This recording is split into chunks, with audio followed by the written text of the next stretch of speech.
오늘을 읽는 책, 문학평론가인 국민대학교 국문학과 정선태 교수와 함께합니다.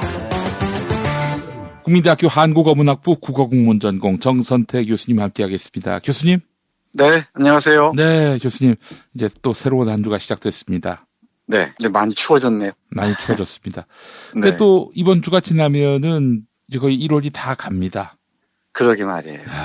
참 진짜 세월이 정말 전광석화와 같이 지났는데 또 2월 네. 지나면은 새학기 또 준비를 해야 되고요. 예. 네, 그러게 말이에요. 벌써 김 PD도 세월을 실감하는 모양이죠? 아유, 교수님, 제가 45 넘어서 46 됐습니다. 아, 그래요? 예, 교수님 처음 뵀을 때는 아마 30대였을 것 같은데. 30대 초반이었죠. 초반까지는 아니죠, 교수님. 제가 아니에요. 만난 게 우리가 9년이었습니다. 9년이니까 10년 전이니까. 아이고, 세상에. 그때 김 PD 팽팽했는데.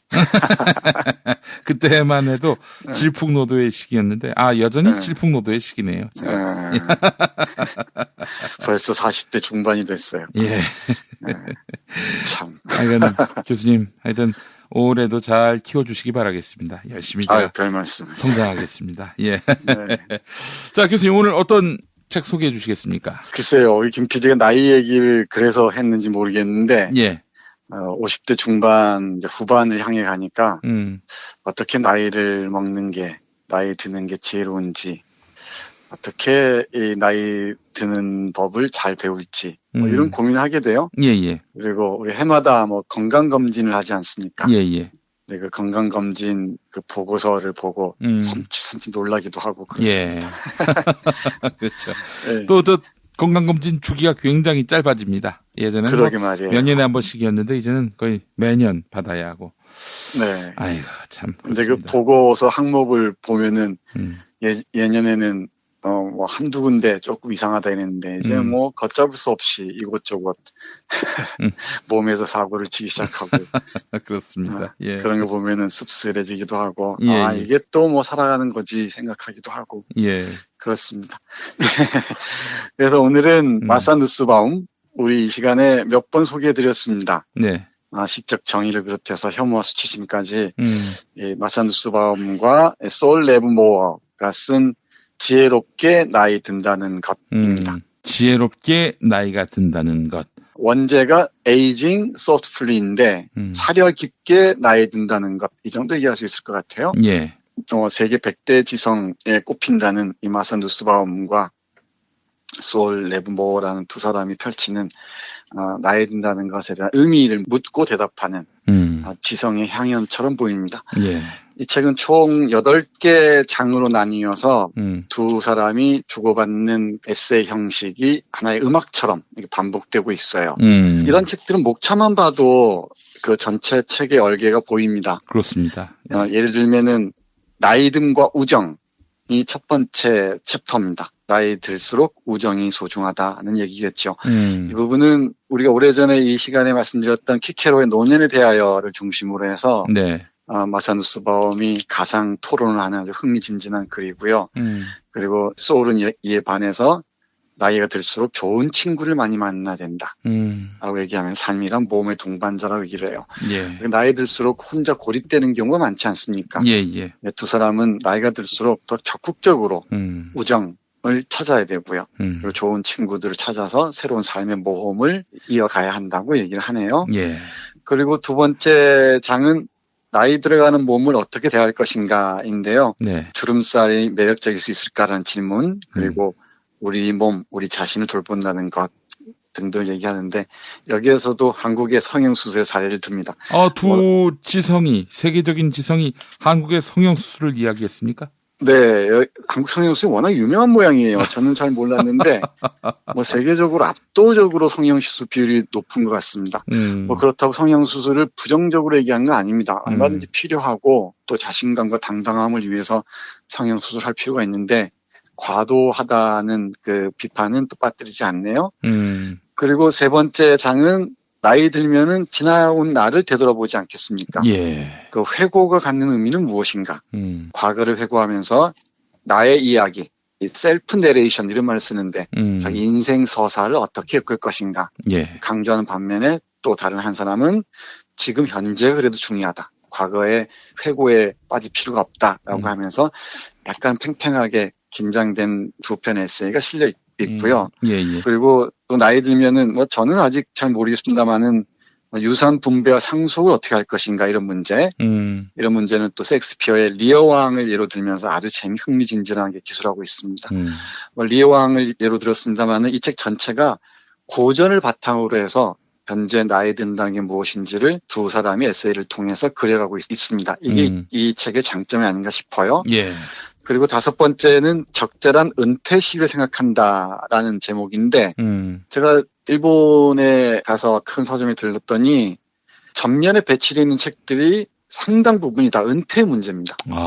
일본의 이른바 70년대 세대들이 이제 은퇴하고 노년에 본격적으로 접어들기 시작하면서 일본에서도 은퇴 문제가 본격적으로 대두하는 모양이에요. 이게 초고령화 사회에 어떻게 대처할 것인가, 나란 무엇인가, 또 고독에 어떻게 우리는 대응할 것인가, 고독을 어떻게 누릴 것인가 이런 책들이 전면에 배치되어 있던데 뭐 한국도 예외는 아닌 줄 압니다만은 일본의 추이를 본다면은 한국도 은퇴 문제가 본격적으로 사회적인 이슈가 될 것 같은데 이 문제에 대해서 생각해 볼 글이 이 챕터에 들어 있습니다.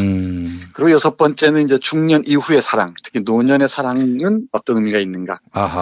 이 글 역시 로미오와 줄리엣의 사랑과 안토니우스와 클레오파트라의 사랑을 비교하면서 아주 흥미진진하게 기술하고 있어요. 그리고 일곱 번째가 노년의 빈곤과 불평등에 대하여 사회 경제적 측면에 접근하고 있고요.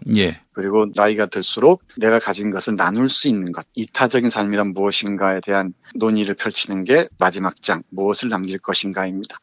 그러니까 이 목차만 딱 펼쳐봐도 이 책에서 얘기하고자 하는 게 무엇인지 알 수가 있고요. 그냥 단순히 처세술이나 이런 것과는 요즘 말로 클래스가 다릅니다. 그러니까 아주 튼실한 고전을 바탕으로 해서 지금 우리 사회에서 지금 우리가 살아가는 현재 어떻게 나이를 먹어갈 것인지, 어떻게 나이 먹어가는 과정이 우리 삶을 더욱더 풍요롭게 하고 행복하게 할 것인지 등등에 대한 아주 깊은 논의를 펼치고 있습니다.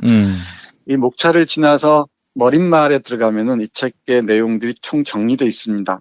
정말 이 방송을 들으시는 많은 분들이 아마 50대 이상은 다 됐을 것 같은데 20대나 30대 여러분들 대단히 죄송합니다만은 뭐 다들 뭐 우리가 가는 유일한 목표 지점, 목표라고 하면은 어폐했을지 모르겠습니다만은 우리가 누구나 부정할 수 없는 지향점이랄까요? 또 가는 길이라는 게 무덤 아니겠습니까? 그 무덤으로 향하는 길에 무엇을 배우고 무엇을 또 놓고 무엇을 주고 해야 할 것인지 이 책이 정리하고 있는데 이 서문 한 구절 읽어드리고 본론에서 잠깐 몇 구절 보겠습니다. 이렇게 적혀 있네요. 이 책은 존엄한 죽음이든 다른 어떤 죽음이든 간에 죽음에 관한 책이 절대 아니다. 이 책은 현명하게 사는 법에 관한 책이다. 나이 들미란 무엇인가를 경험하고 지혜를 획득하고 사랑하고 무언가를 잃어버리고 피부가 쭈글쭈글해지더라도 자기 모습에 대해 편안함을 느끼는 것이다. 나이 들미의 의미는 비단 그것만이 아니다. 어떤 사람들에게 나이 들미란 후회, 걱정, 인색, 빈곤을 뜻할지도 모른다. 어떤 사람들에게 나이 들미란 자발적인 봉사, 깊은 이해, 조언 제공하기, 재발견, 용서, 그리고 점점 잦아지는 건망증일지도 모른다.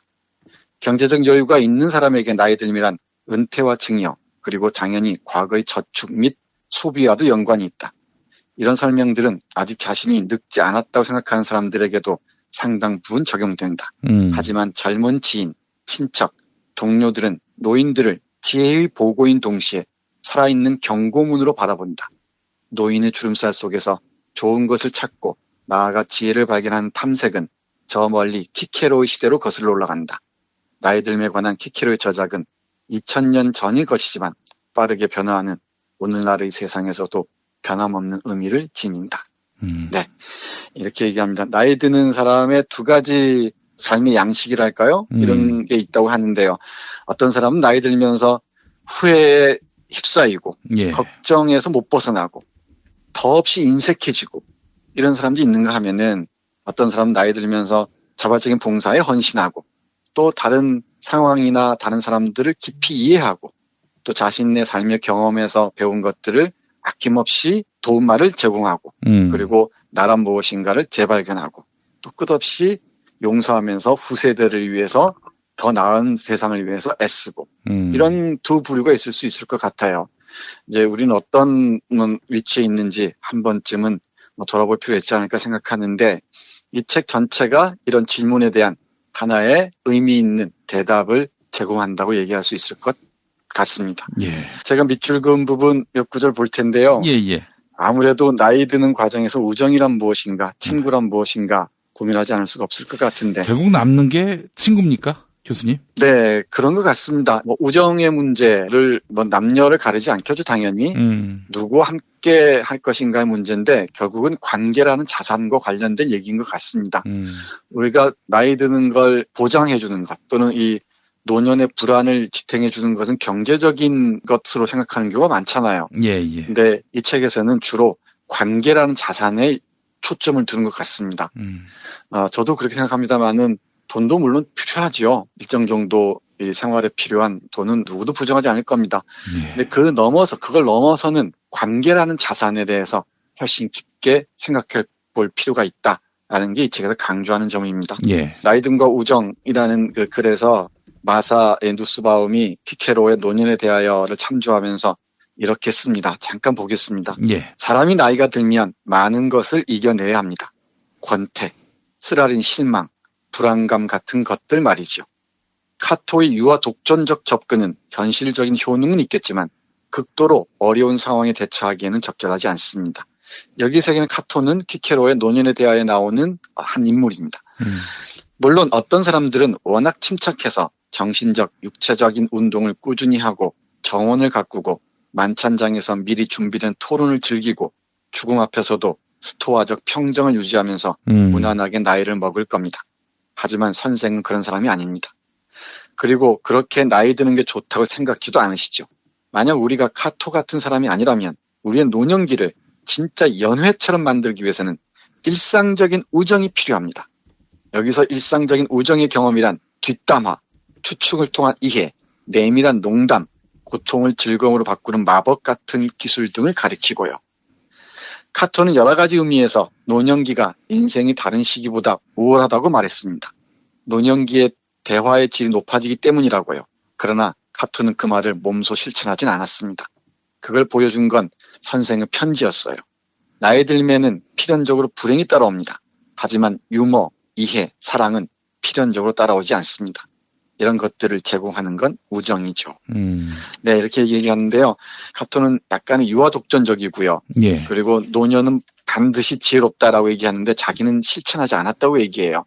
우리 주위에서 봐도 나이 든 게 무슨 벼슬인 것처럼 행세하는 사람들이 많지 않습니까? 예. 네, 우리 한국어에서 가장 무서운 말, 싸움의 모든 신말을 제공하는 게 너 몇 살이야 이거잖아요. 이것처럼 사실 천박한 게 없습니다. 예. 나이가 자연스럽게 그 사람의 품위를 제공하는 뒷받침하는 건 아니겠죠. 그와 관련해서 마사 누스바움은 카토를 비판하면서 키케로의 편에 서서 노년의 삶을 아름답게 하는 것은 일상적인 우정의 경험이라고 해요. 그러면서 일상적인 우정을 통해서 뒷담화도 하고 추측을 통해서 깊이 이해하고 또 내밀한 농담도 하고 또 고통을 즐거움으로 바꾸는 마법 같은 기술을 익힌다고 얘기합니다. 예. 그래서 나이가 들수록 필요한 게 유머와 이해와 사랑이라고 얘기를 하네요.